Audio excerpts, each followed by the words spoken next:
Good morning student. आज class 7 के लिए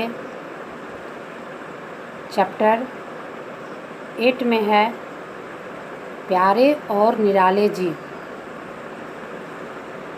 जिसकी चर्चा अगले वीडियो में की गई है कि हमारे संसार के सृष्टि में हर जीवों का महत्व है। मनुष्य भले ही सबसे श्रेष्ठ प्राणी है, लेकिन यह प्रकृति के संतुलन को बनाए रखने में हर जीवों का सहयोग आवश्यक है। लेकिन मानव यह भूल कर बैठता है कि अपने स्वार्थ के चलते अन्य जीवों को संरक्षण नहीं दे पाता है। इस पाठ की चर्चा में यह बात आई है कि हमारे वन्य जंतुओं में बहुत सारे ऐसे जंतु हैं जिसका शिकार लोग अपने स्वार्थवश करते हैं, जिसके कारण अनेक जीवों की जातियां नष्ट हो चुकी है। जैसे चीता की जातियां लगभग नष्ट कर दी गई है। शिकार खेलने के बहाने से बर्बर शौक के चलते उनके सुंदर खाल के लिए उनका शिकार किया जाता है। शेर और बाघ भी बुरी तरह से मारे जा रहे हैं। हमारे आसपास आज तमाम प्राणियों का जीवन संकट में है। हमारे देश का एक सींग वाला गैंडा भी गायब हो चुका है। सिक्किम के जंगलों में रहने वाले सुंदर लाल पांडा का भी जीवन संकट में है। हिमालय में भूरे कच्छ के जंगली गधे, गोखड़, चिंकारा, चैसिंग मृग, रेगिस्तानी बिल्लियाँ, गंगा की सूंस वाली डॉल्फिन, मगरमच्छ, हिंद महासागर में चीमर, कछुए, अंडमान और गुजरात के सागर तटों पर हरे कछुए, घड़ियाल, अजगर सभी का जीवन आज खतरे में है। मन मोह लेने वाला मोर वो भी मारे जा रहे हैं। पर्यावरण की सफाई करने वाले गिद्ध भी आसमान में नज़र नहीं आते हैं। कहाँ तक गिनाऊं? लेखक यह लिखता है कि आखिर मैं इसकी गिनती कहाँ तक कर सकूं? ये सभी जीव प्रकृति में संतुलन बनाए रखने में हमारी सहायता करते हैं।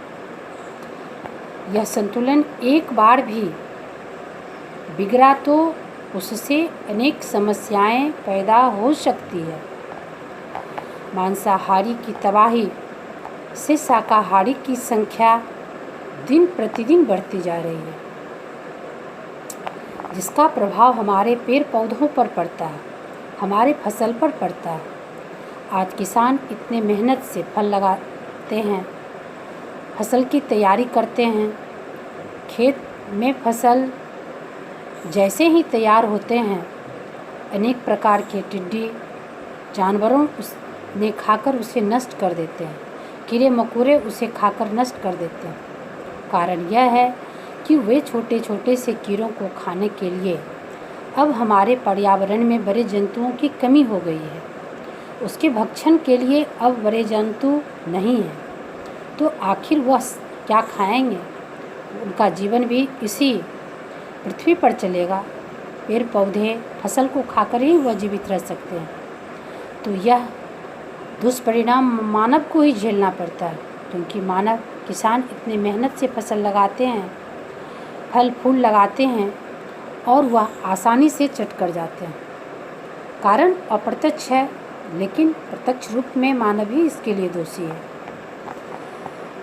यह तो जानते ही हैं कि वन में अगर पेड़ पौधे को मनुष्य अपनी आवश्यकता के लिए उसको काटते हैं, हटाते हैं, तो वन्य प्राणी जितने भी हैं वह आश्रय विहीन हो जाते हैं। वह अपने आश्रय की तलाश में नगर और शहर की ओर बढ़ते हैं और वह अपने प्रवृत्ति के अनुसार मानव को कष्ट पहुंचाते हैं। आखिर उन्हें भी संरक्षण की आवश्यकता है। उनके संरक्षण के लिए अभयारण्य बनाए गए हैं। सरकार की ओर से उन्हें व्यवस्था दी जाती है, लेकिन कितनी? आखिर उस जंतुओं के लिए भी तो यह जो अभयारण्य की तुलना की गई है, अभयारण्य का अर्थ मैं पहले वीडियो में बता चुकी हूँ कि अभयारण्य का अर्थ होता है जहाँ उसे किसी प्रकार की भय नहीं हो, वैसा स्थान उसे चाहिए। तो भारत पहला देश है जहां वन्य जीव संरक्षण अधिनियम बना, यानी जंतुओं की संरक्षण के लिए भी नियम है।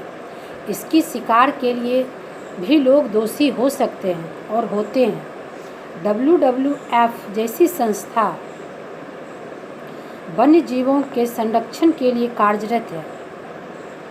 इसके साथ ही देश के प्रत्येक नागरिक का यह कर्तव्य होना चाहिए कि वे पर्यावरण संरक्षण तथा वन्य जीवों के संरक्षण में अपनी पूर्ण भागीदारी निभाएं।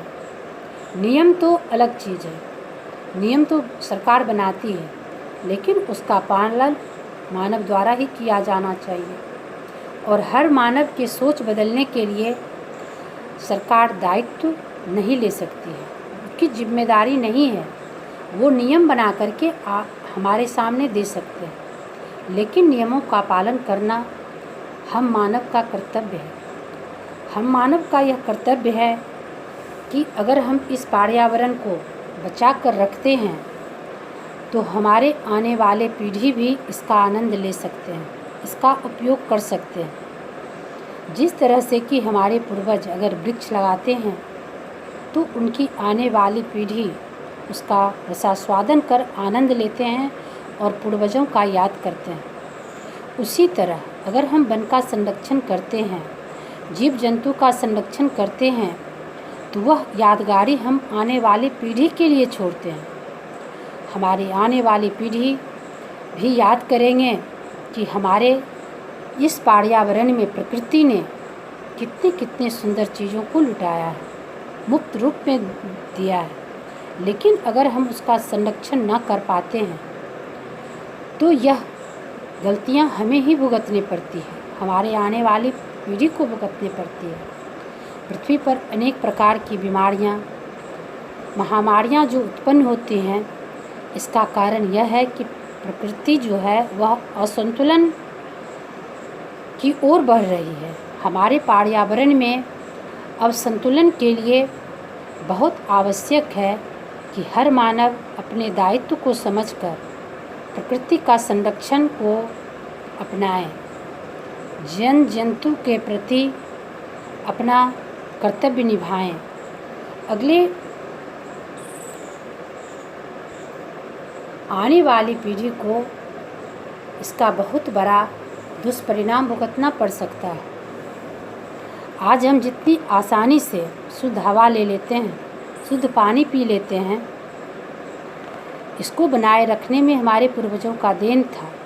लेकिन आज जो हम आधुनिक युग में चल रहे हैं, इतने प्रदूषण के कारण हमारे पर्यावरण धूमिल हो चुकी है। ना तो शुद्ध अन्न लोगों को मिल पाता है, न ही भोजन मिल पाते हैं, न जल मिल पाता है, न ही स्वस्थ वातावरण मिलता है। कारण यह है कि लोग अनेकों बीमारियों से ग्रसित हो रहे हैं। लोगों की जीवन जो है वह संकट में घिरा हुआ है। आज मानव के लिए संरक्षण का कारण बन रहा है। अब मानव अपने जाति को संरक्षित करने के लिए भी नाकामयाबी सिद्ध कर रहा है। कुछ ऐसी स्थितियां हैं जो मानव अपने आप से घिर गए हैं। इस परिस्थिति को झेलने के लिए हमें अगर पहले से यह कर्तव्य का बोध होता तो शायद आज प्रकृति इतना असंतुलित नहीं होती।